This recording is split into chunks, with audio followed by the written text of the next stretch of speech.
Ahora estamos grabando.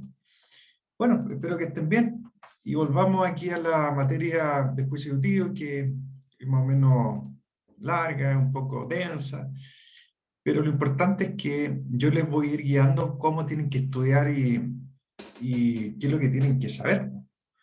Que en el fondo es tramitar un juicio ejecutivo. Eso es lo que tienen que saber.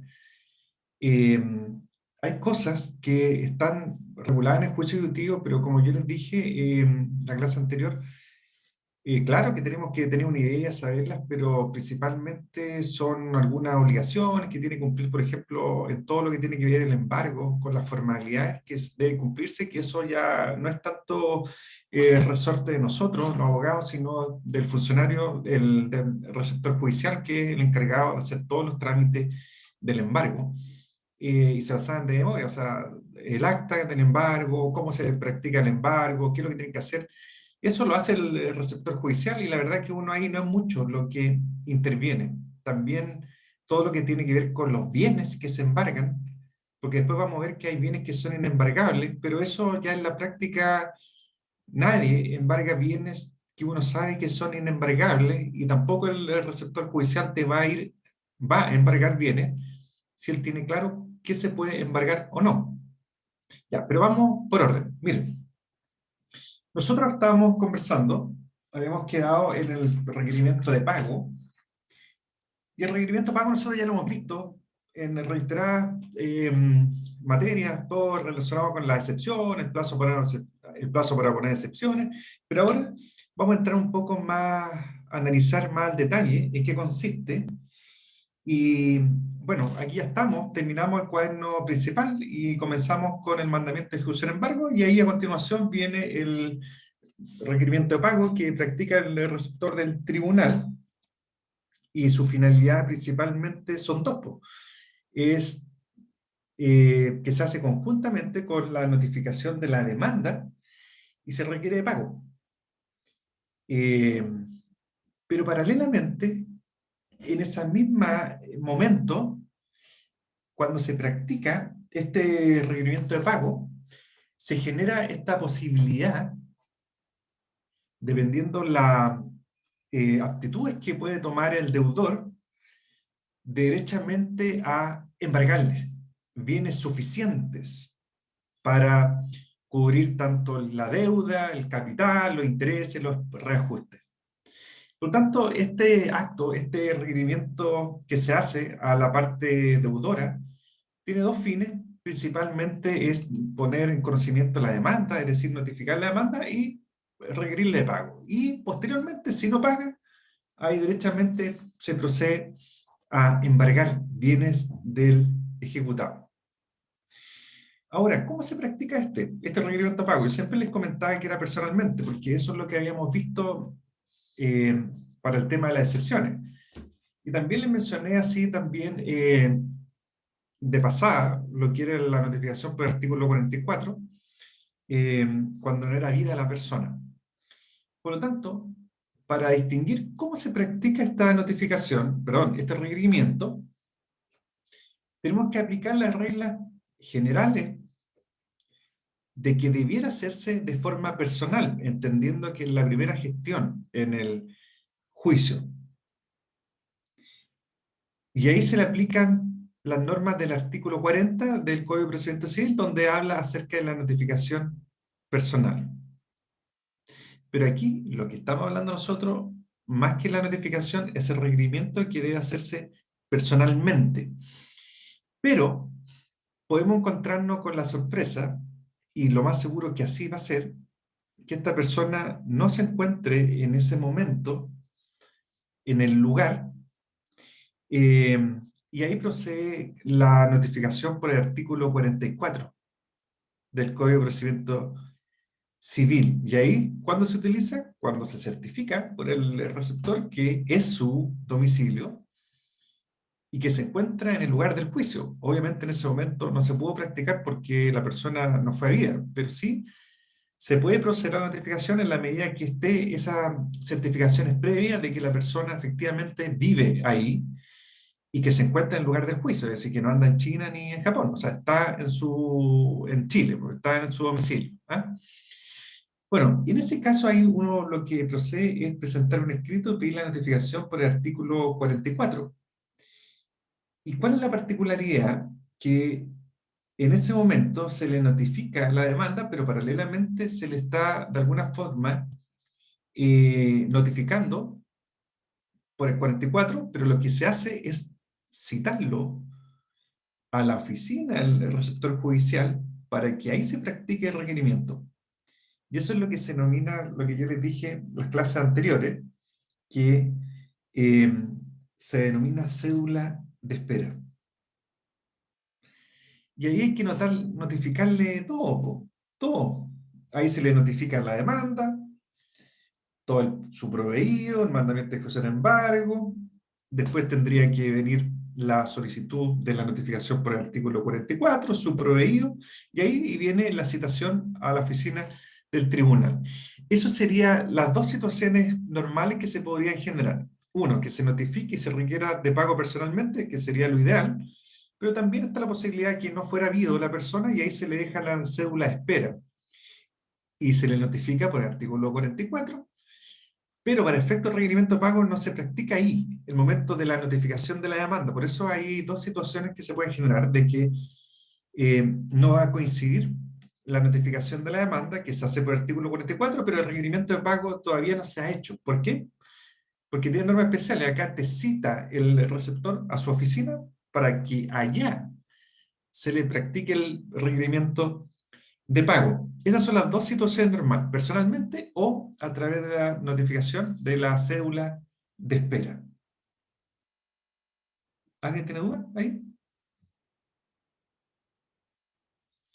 Esa es la notificación por el artículo 44. Profe, ¿Sí? ¿puedo explicar otra vez la cédula de espera? Miren, le voy a explicar un poquito los dos casos que son muy especiales y después yo le voy a mostrar un ejemplo de lo que estamos hablando. ¿Ya? Bueno, primero, el requerimiento, está en el requerimiento. Personalmente es una opción. Segundo, por el artículo 44, ahí ustedes pueden poner entre paréntesis cédula de espera. Una tercera posibilidad es que se practique por cédula, que eso no es normal. ¿Por qué? Porque para que te hagan este requerimiento de pago por cédula, tendría que ya encontrarse notificado previamente el ejecutado por alguna gestión que haya hecho previamente el requerimiento. Y ahí no es necesario hacerlo personalmente, se puede hacer por cédula. Y si él practicó alguna diligencia antes del requerimiento de pago, obviamente al hacer su primera presentación por escrito debió haber fijado un domicilio. Y en ese domicilio es donde se le deben practicar por cédula todas las gestiones posteriores. Y es más, si no fija domicilio dentro del límite urbano, tiene un apercibimiento, en el caso de que haya hecho una gestión en forma previa, de que se notifique por estado diario. Por lo tanto, hay varias posibilidades de cómo se puede practicar el requerimiento, pero la más utilizada, 99,9%, es personal, en caso de que se fuera habido en el momento, y lo otro es a través de la notificación por el 44, que ahí se le deja la cédula de espera. Bueno, eso es más o menos la forma en cómo se practica este requerimiento pago. Ahora, como la idea es explicar un poco, miren, yo les voy a mostrar un caso. Este es un juicio ejecutivo. Estoy grabando, ¿no? Sí. Si no grabo, me dicen. Obligación de dar. Está el cuaderno principal, que está acá, y está el cuaderno de premio, que está acá. Ya. Miren, en el cuaderno principal vamos a ir en orden y vamos a llegar al tema de la notificación por el 44 porque aquí hay un caso, porque yo sabía que me iban a preguntar eso. Por eso les voy a mostrar un caso práctico. Está el ingreso a la demanda. Me voy a saltar estas cosas que no es relevante para el momento explicarlo. Sigamos con el orden lógico. Se ingresa la demanda, el tribunal provee la demanda y resuelve, despáchese, el 10 de enero, ¿no es cierto?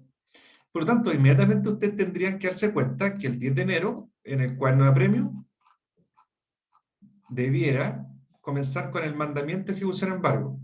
Así comienza el mandamiento de ejecución en embargo. el mandamiento, el antecedente previo al mandamiento, es el despáchese, que se dicta a la misma fecha, pero en el cuaderno principal. Bueno, pero aquí hay que notificar la demanda y a la vez requerir de pago. Veamos, ¿qué pasó aquí? Se presenta el escrito de demanda, el tribunal ordena que se despache el mandamiento de ejecución en embargo en el cuaderno principal, la misma fecha en el cuaderno de apremio aparece el mandamiento de ejecución en embargo, que es una resolución, una sentencia interlocutoria de segunda clase, y se fijan que ya el 17 de enero, ahí me están hablando,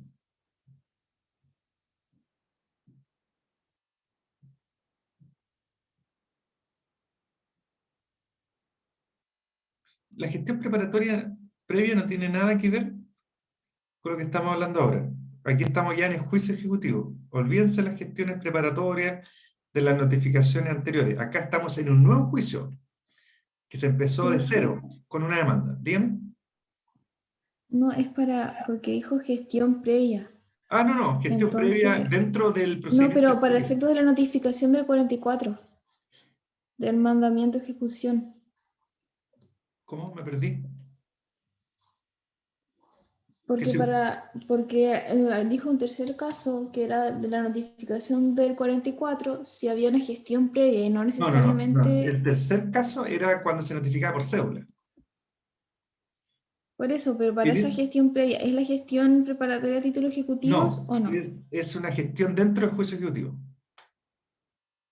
Olvídense de la gestión previa, porque la gestión previa es otra gestión previa, como el mismo nombre lo dice. Aquí ya estamos en presencia de un juicio ejecutivo, empezamos de cero, con una demanda ejecutiva.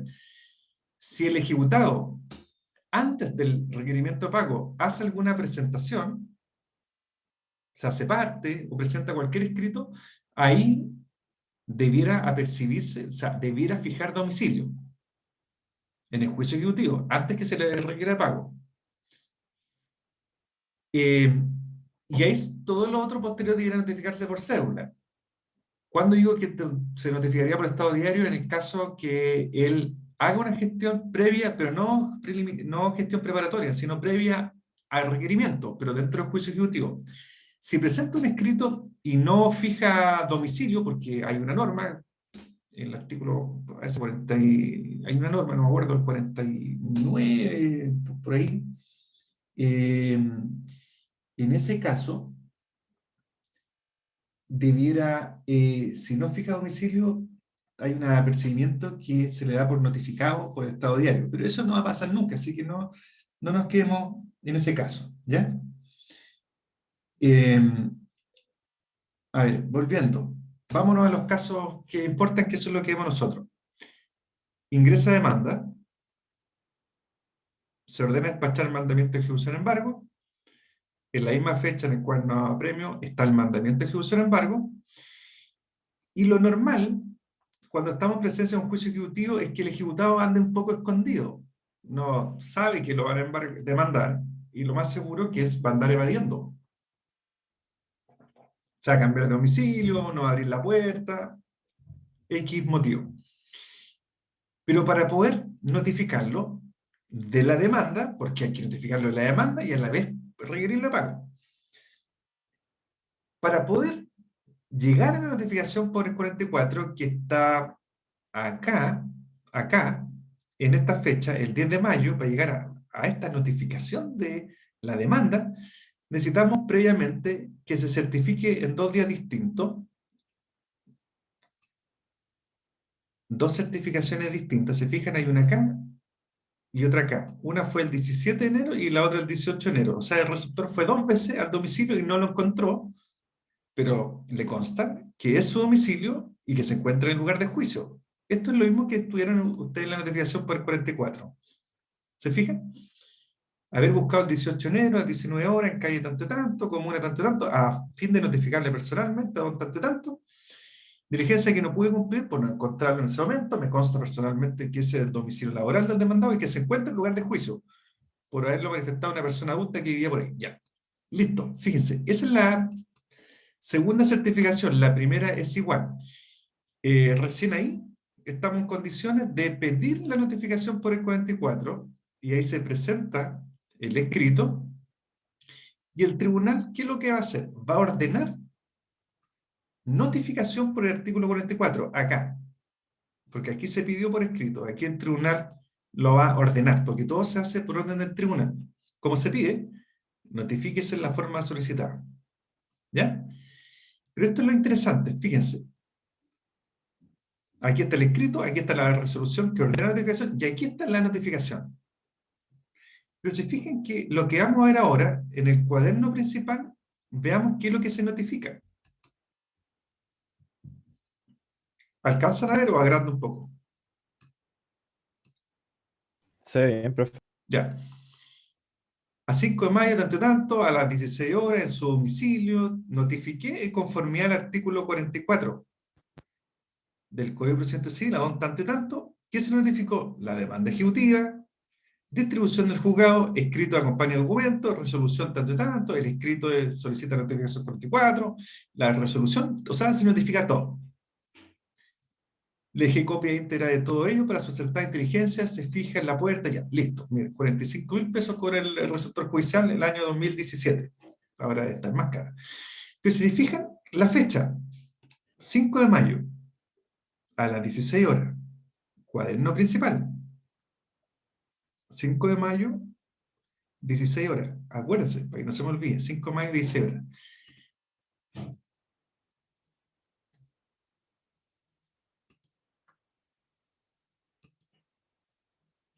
¿Ya? Y entonces, ¿qué pasa? Acá, aquí está. Acá, 5 de mayo. Pero ya aquí se notificó la demanda, pero ¿qué pasa con el requerimiento de pago? Eso es lo que nos interesa a nosotros. Vámonos al cuaderno de premio.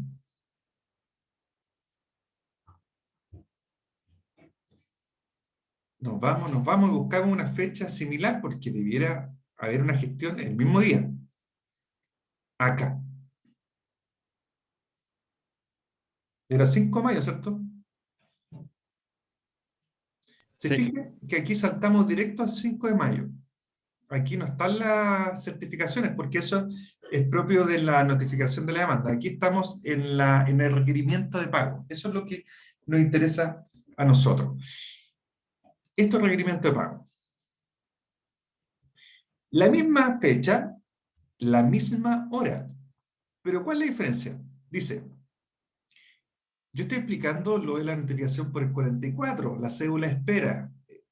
Bueno, porque esa es la situación que se genera más normal, que se haga personalmente es difícil encontrarlo, pero esa es la situación ideal. Pero en la práctica, esta es la que se practica, la notificación por artículo 44 y la cédula espera. Miren, el mismo día, a la misma hora, en el mismo domicilio, tanto, notifiqué de conformidad al artículo 44 el mandamiento de ejecución en embargo a don tanto y tanto.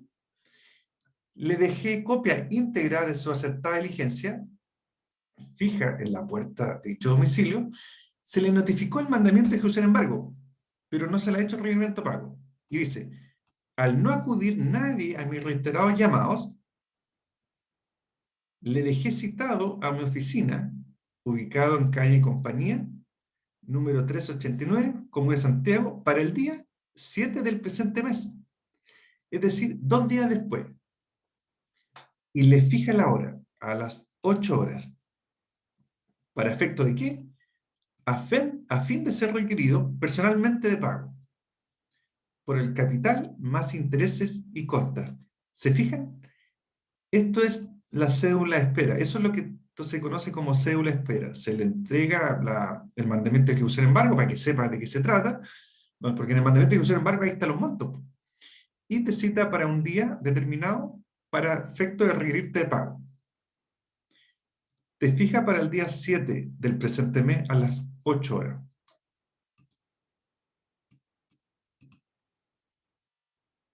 El día 7. Por lo tanto, yo tendría que irme al día 7 de mayo, porque esa es la fecha que me fijaron. Acá.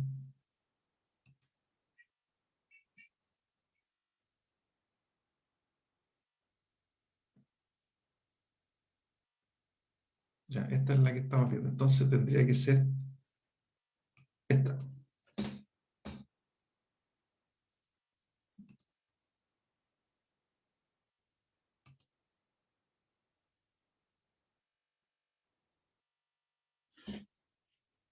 el día, él tendría que estar por aquí. Si no está acá, no sé por qué no está. Lo estoy buscando.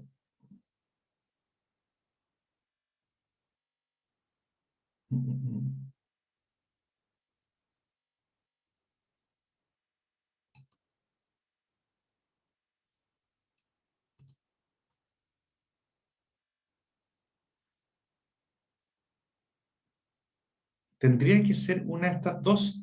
Tendría que ser esta. Pero no me pregunten por qué no aparece.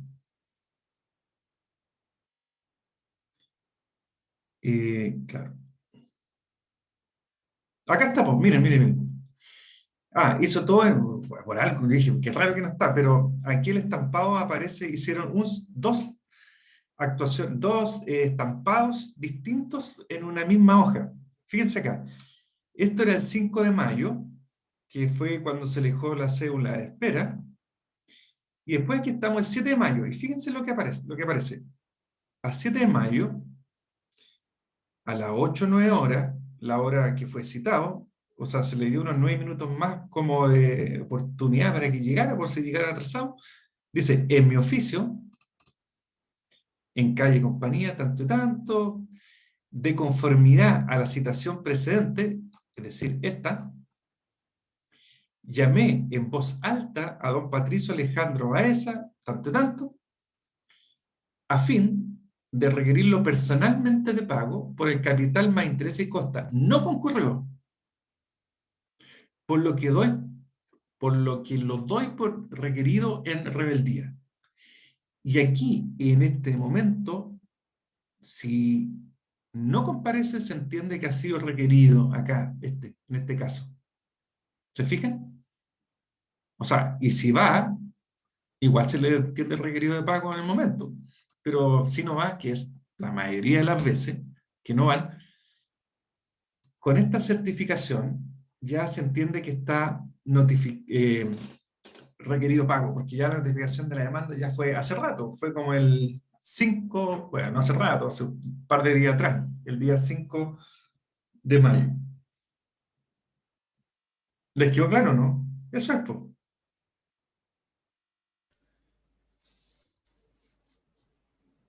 ¿Sí o no? ¿Qué dudas tienen? Sí, profe, está claro. ¿Cuál sería la pregunta donde generaría complejidad? Que yo no se la he hecho anteriormente, pero ahora sí se la podría hacer.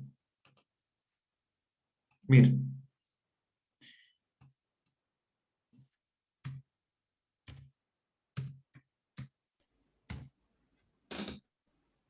Profe, ¿Sí? ¿puede darse el caso de que vaya y pague solo una parte?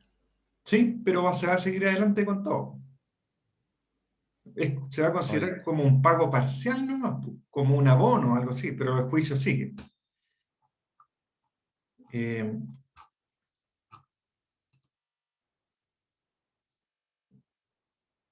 miren, aquí donde se genera la situación. Este caballero tenía domicilio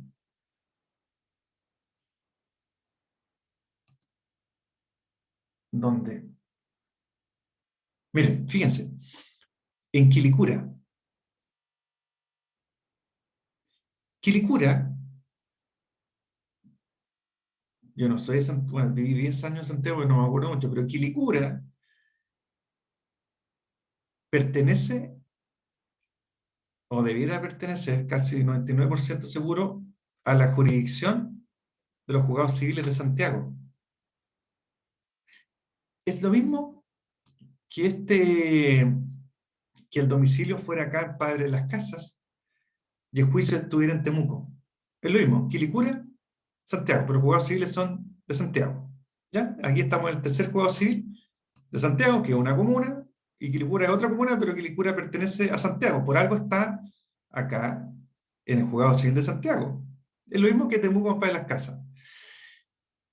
Se fijan que aquí está la notificación que se hizo en Quilicura.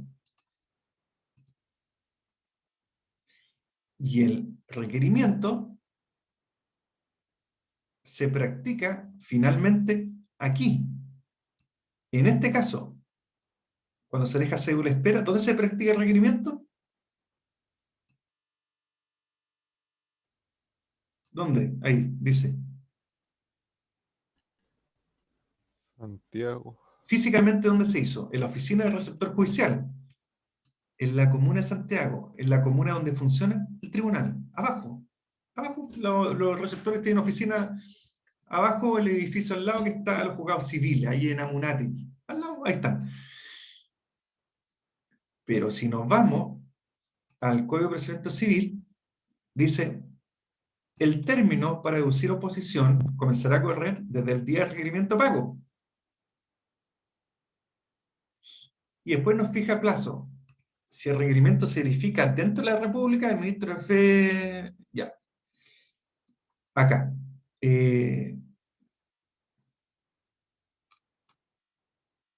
Acá. Esto es lo que interesa. Acá. Acá. Si el deudor es requerido de pago en el lugar de asiento del tribunal,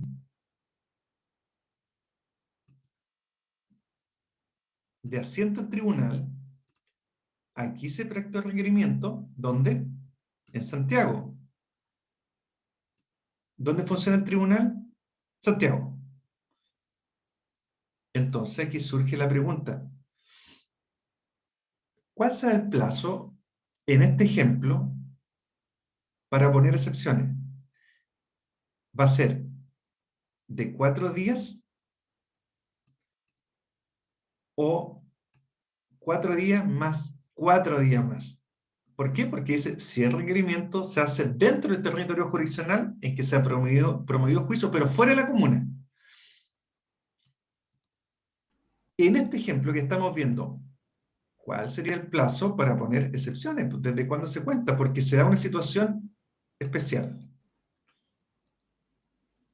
Me dicen 4. ¿Por qué 4 días?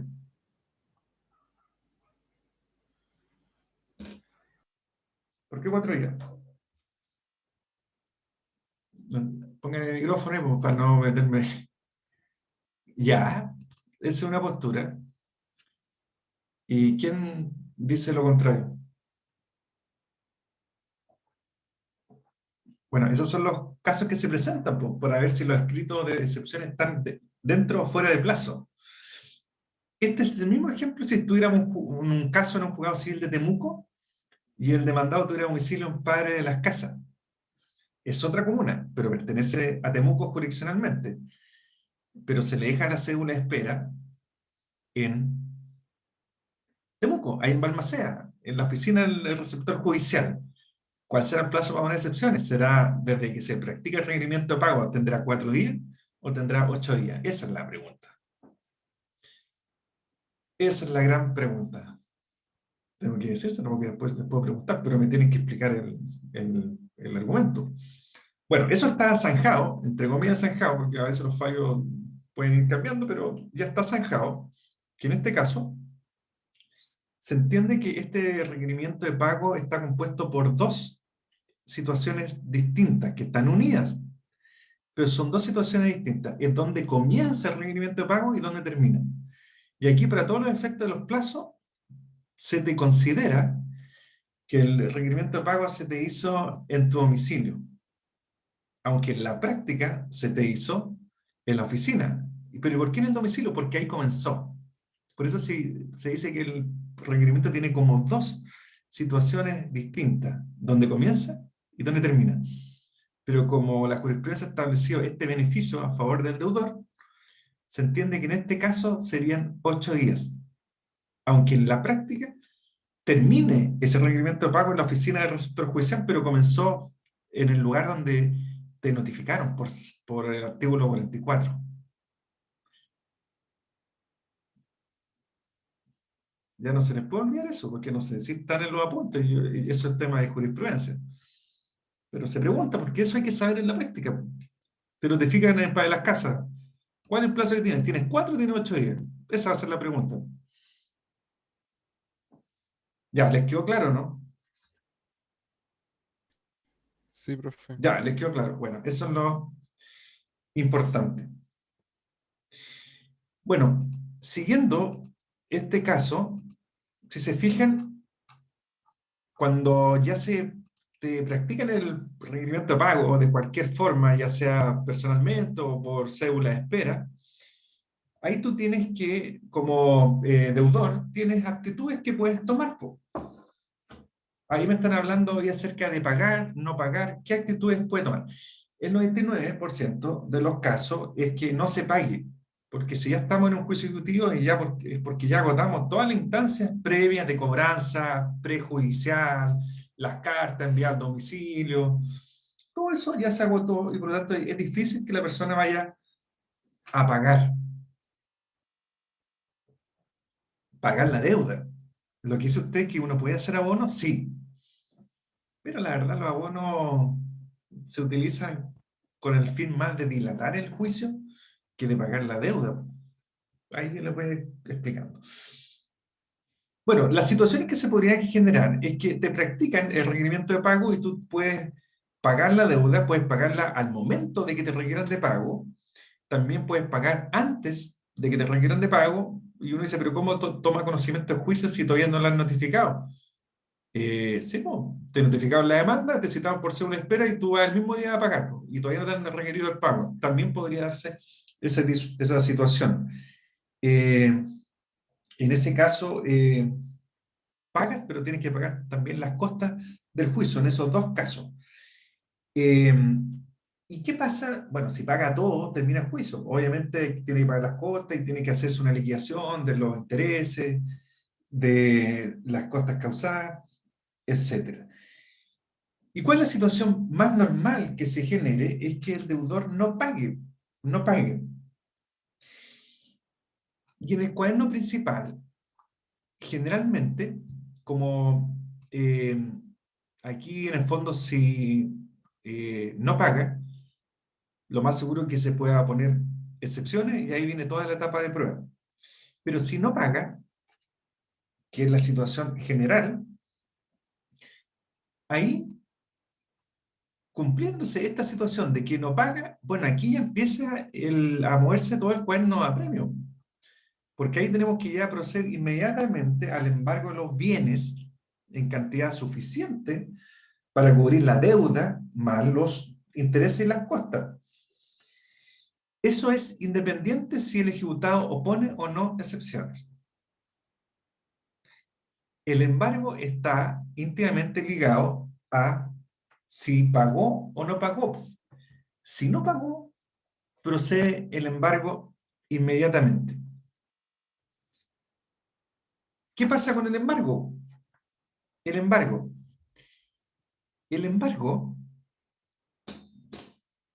mira, si uno lee los apuntes, hay harta materia, ahí me están hablando.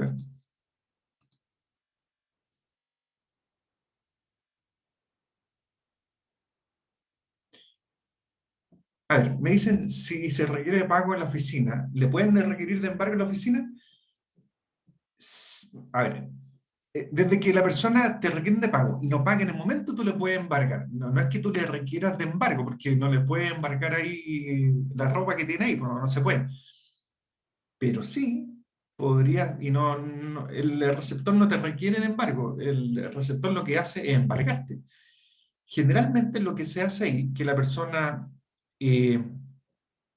a ver, pongámonos las dos situaciones, que se requiere pago personalmente en el domicilio y no pagó, que esa es la situación como también casi lo más común, tú inmediatamente debieras proceder al embargo.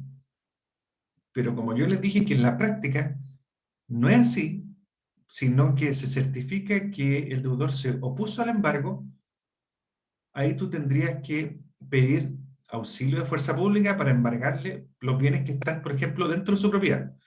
Pero también tú puedes embargar bienes que no se encuentran dentro de la propiedad. Por ejemplo, puede ser la casa, puede ser vehículo, todo eso, que no necesita hacer ese embargo físicamente ahí en la casa, sino que basta que se inscriban los embargos en los registros respectivos. Por lo tanto, ahí no es posible que se oponga el ejecutado.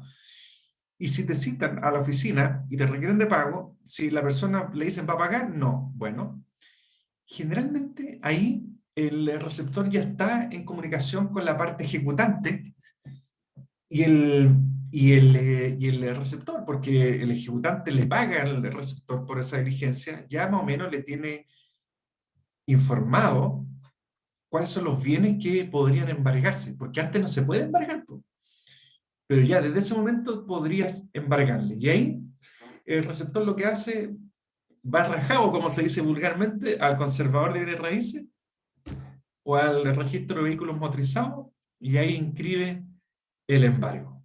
¿Se fijan? Eso pasa en la práctica. Y el embargo, si se fijan, es una actuación judicial que la practica el receptor judicial. ¿Y qué consiste?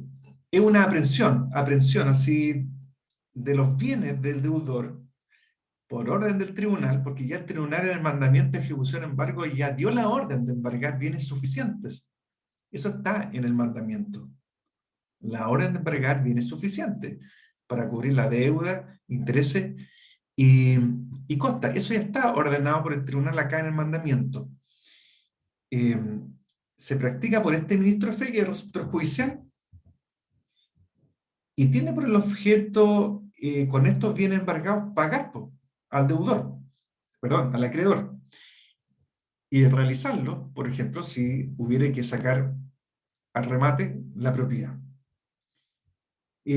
¿Cómo se practica el embargo? Puede ser un embargo, esta aprehensión material puede ser considerada una entrega real, o sea, físicamente o simbólica, de los bienes embargados.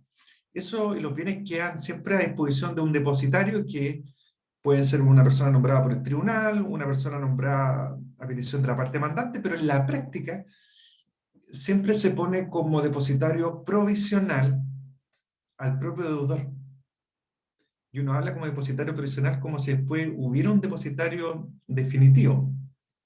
Pero en la práctica siempre queda como depositario provisional nomás, y después se sacan los bienes, se retiran los bienes de la propiedad y se llevan al martillero judicial para sacarlos al remate.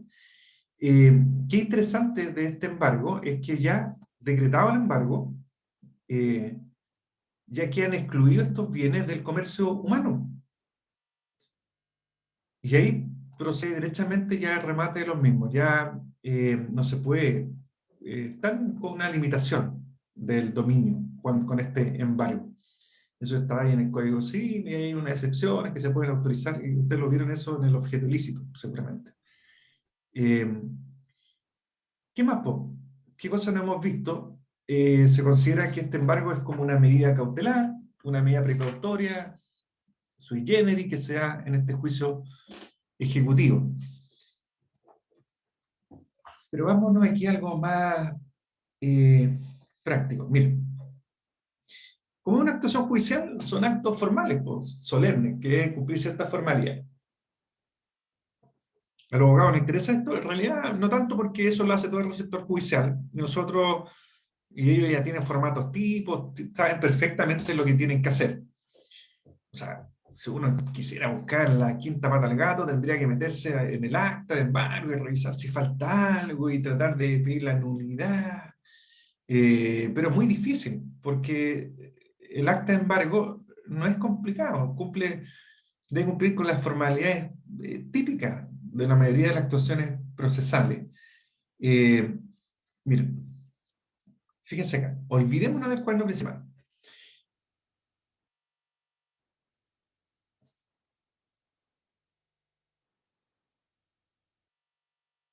Miren, acá. Esto que yo les comenté de la oposición al embargo. Esto ya es como un formato tipo, o sea, dice: el 5 de mayo de 2018, siendo las 16 horas, me constituí en calle tanto y tanto como una equilicura a fin de trapar embargo de bienes de propiedad del demandado don Sergio tanto y tanto, diligencia que no pude cumplir por oposición de una persona adulta. A veces van y tocan la puerta y ya no hay nadie, porque ya está notificada la persona, está requerido pago, ya listo, ya oposición en embargo, listo. Esto es interesante porque esto te habilita a ti la palabra oposición cuando consta la posición de pedir la fuerza pública.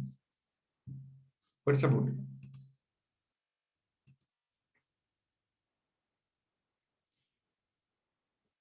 Acá, fíjense lo que está acá. Veamos.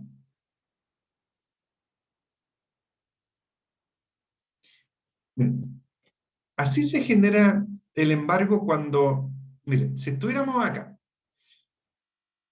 está la oposición del embargo, acá, y lo que debiera venir a continuación, lo normal, es que tú solicites auxilio de la fuerza pública para proceder al embargar bienes dentro de la propiedad. Pero esos embargos dentro de la propiedad, la verdad que se ve muy poco. Porque si una persona tiene un crédito con Falabella de 5 millones de pesos y vive en un departamentito chiquitito o una casa más o menos humilde, la verdad que desde el momento en que tú ya sabes que esta persona no tiene auto, no tiene casas, no vale la pena seguir con el procedimiento ejecutivo. ¿Por qué? Porque lo único que va a generar va a ser gastos. Pagar receptores, pagar el retiro de los bienes, después hay que pagar al martillero un porcentaje, y al final, ¿qué es lo que remataste? Un televisor y un living, y una mesa de centro, que entre todo el remate sacaste 50.000 pesos. Y las puras gastos en judiciales ya llevas como 200.000 pesos. Y generalmente, cuando las personas no tienen bienes, se llega hasta el tema del requerimiento de pago o de la oposición al embargo. Y con eso las empresas castigan estas deudas tributariamente y ponen como a pérdida estos créditos. Y por eso hay tanto juicio que solamente llega a la etapa del embargo frustrado. Y con eso, documentación, tú puedes presentar a castigo estas deudas para efecto tributario. Todos los bancos, todo eso. Hasta ahí no más llega. Si la persona nada tiene, nada debe, ¿qué le vamos a ir a embargar? ¿Un televisor? Si el gallo debe 3 millones de pesos, un televisor que la verdad que es de lo antiguo, las sillas están todas chuecas. No, hasta ahí nomás se llega. ¿Estamos? Si fuera, ya, imaginemos que es una casa gigante y el gallo tiene puras obras de arte dentro. Ya. Pongámonos ese ejemplo.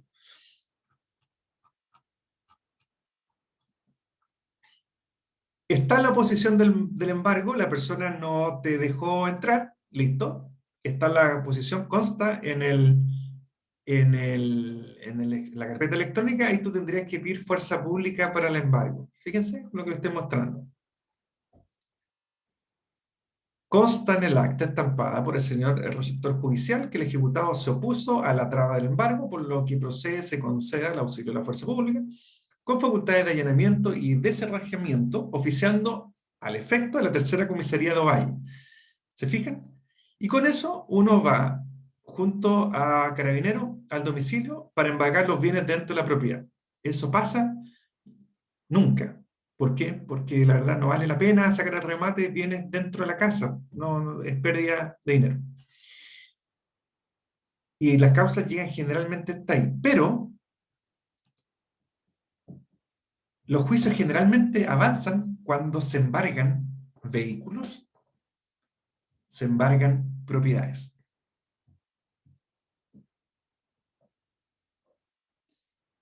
¿Cómo se, o mejor dicho, cuáles son las formalidades del embargo? Miren, acá hay un embargo. Aquí está la posición de embargo.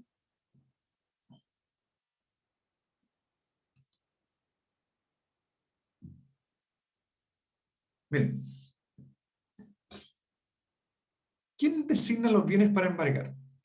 Yo estoy avanzando y retrocediendo un poco la materia para explicarle más o menos cómo es el cuento. Después ustedes tienen que estudiar así, súper ordenados los apuntes, ahí para entenderlo. Si se le embargan bienes dentro de la propiedad, bueno, está la fuerza pública, después se saca el retiro de los bienes, después se saca el remate ante el martirio judicial y después se obtiene los dineros. Listo. Ya. Pero eso no es lo que pasa generalmente. Lo que pasa generalmente es que se designen bienes para la traba del embargo. Y eso generalmente es a petición del ejecutante, quien tiene la facultad de decirle al receptor judicial, incluso no es necesario que lo haga por escrito, y le comenta, le señala cuáles son los bienes que tiene el demandado. Y estas son las formalidades del embargo. Esto es un embargo. Fíjense lo que dice acá, 11 de mayo, o sea, un par de días después del requerimiento de pago que la persona no compareció. Tiene la expresión del día, lugar y mes en que se practica el embargo, la hora, dice, en mi oficina, el receptor judicial, ubicada tanto y tanto, comune tanto, a petición expresa de la demandante y de conformidad al mandamiento que antecede, porque el mandamiento establece la orden de embargar bienes suficientes. Procedí a trabar embargo sobre el siguiente vehículo. ¿Se fijan? Y la indemnización completa del vehículo.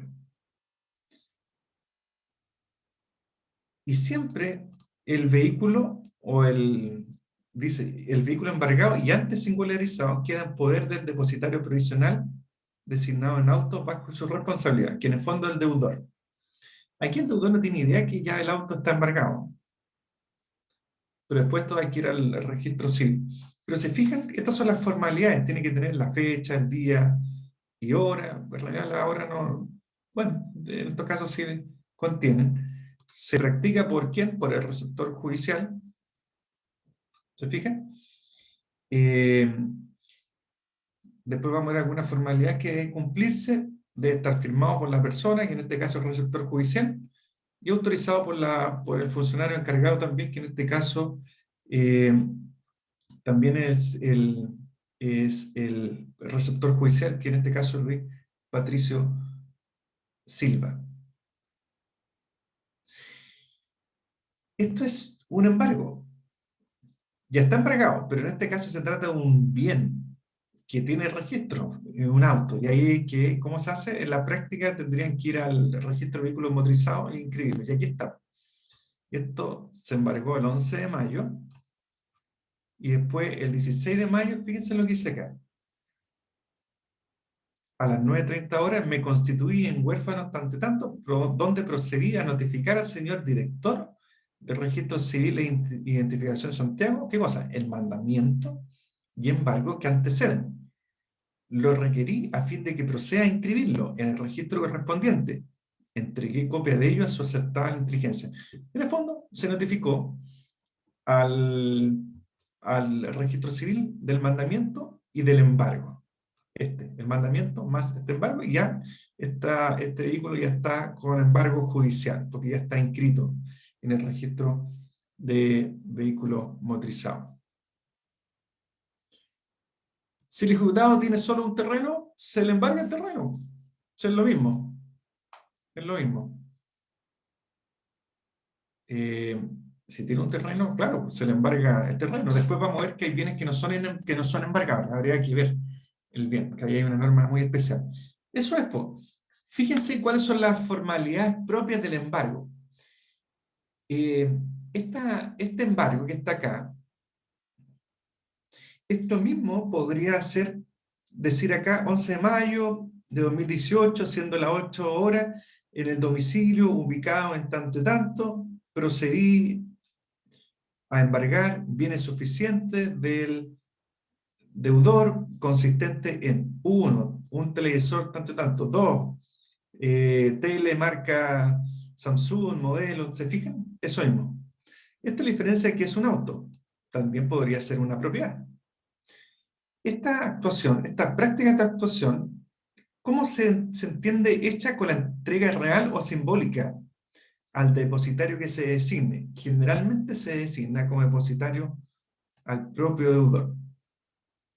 Se puede pedir al juez que lo nombre, el demandante puede nombrar a una persona con solvencia, destacado, conocido, todo eso, pero generalmente el depositario es el mismo deudor. Y el embargo, ¿cómo se practica esta actuación? Con la entrega real o simbólica. En este caso, una entrega simbólica, porque el auto todavía lo tiene el deudor. como depositario. Generalmente el embargo todavía queda el deudor en posesión de ese bien, porque todavía el retiro no se produce. Y esta acta de diligencia, porque este es un acta de diligencia, debe contener, como en este ejemplo, la individualización completa de los bienes, indicar si fue necesario el auxilio de la fuerza pública. En este caso no fue necesario.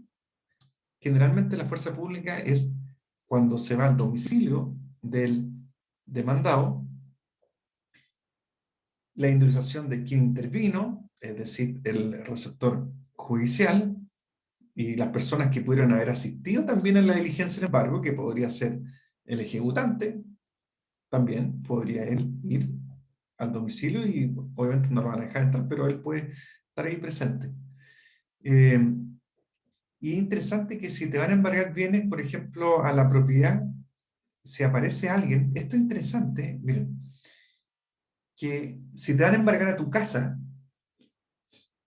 y tú, a ver, típico que un estudiante, por ejemplo, toma pensión y tiene su pieza, tiene su televisor ahí, y llega el receptor judicial con fuerza pública, con carabineros, y llega y entra y empieza a anotar todos los bienes que hay. Y tú dices, pero si ese televisor es mío, yo soy un arrendatario acá nomás, po, un pensionista. No, no, igual estamos embargar todo lo que tiene ahí en la pieza.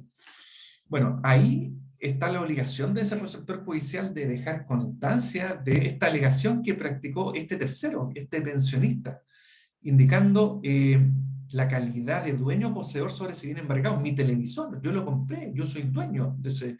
Eso debería aparecer en el acta, y eso serviría también como un antecedente para después para pedir una especería, que es el derecho que tiene ese tercero de pedir que se excluya de los bienes embargados bienes que son de su posesión o son de su dominio. Si son bienes muebles, los bienes que son embargados, es interesante que aquí tienen que individualizarse completamente en su especie, calidad, el estado de conservación o cualquier otro antecedente que permita identificarlo, ¿ya? Marca, número, fábrica, número de serie, dimensiones. Eso generalmente pasa por los bienes muebles que están dentro de la propiedad. Todos los datos que sean importantes. Si son bienes muebles, inscripción de dominio. ¿Ah? Bueno, aquí no está, pero debiera contener. Aquí se individualizó el auto completo, pero con la patente ya es suficiente, y seguramente después uno tendría que acompañar el certificado de dominio. Y los bienes inmuebles también se individualizan, pero ahí las propiedades se individualizan con la ubicación, también los datos de la inscripción, y eso yo creo que es lo suficiente con esos datos. Y se firma por el funcionario, que es el ministro de Fe, que es el receptor judicial, y todas las personas que pudieron haber concurrido ahí a ese acto de embargo. Y ahí terminaría la diligencia del embargo. Eso es, pues. Imagínenselo como es físicamente nomás el embargo. Hay dos opciones: se va a la propiedad o no se va a la propiedad. Se va a la propiedad cuando los bienes que se embargan no hay propiedades y no hay autos, y solamente queda por embargar los bienes dentro de la propiedad. Y ahí generalmente es donde se genera esta oposición. Pero si son otros bienes embargables, la verdad que ya no se va a la propiedad, pues ahí se hace este embargo en los registros respectivos. Y finalmente, esto ya es como una obligación propia del receptor judicial, que una vez que ya realiza este embargo, tiene que enviar cartas certificadas de estos embargos que se practicaron dentro del plazo de 2 días, ¿ah? Indicando la diligencia que se realizó, en el fondo informando al deudor de que se practicó este embargo, para que tenga conocimiento.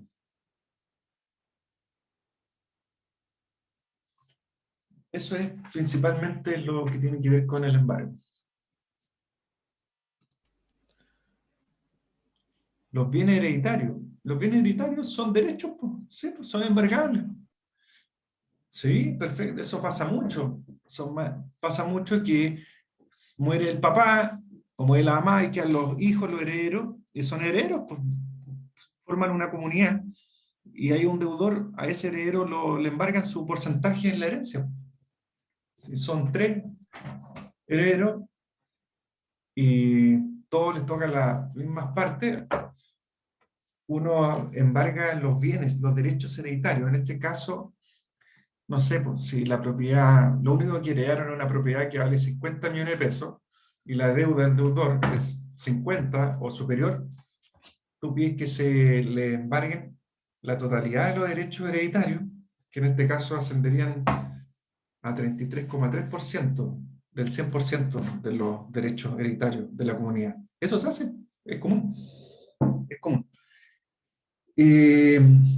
Bueno, y vamos a terminar con esto, que la responsabilidad del ministro de Fe, eso de enviar las cartas y todo eso, tiene ciertas obligaciones, y también está esto de la tramitación electrónica, la ley de tramitación electrónica, que estableció que los receptores, así, cuando practican actuaciones procesales, tienen que utilizar este registro georreferenciado, que da cuenta del lugar, de fecha y horario donde se produjo esto, y eso queda ahí incorporado. Entonces, se fijan acá, miren, estos son del año 2018, esto es embargo, y se fija acá, esto es la georreferencia, lo que está aquí.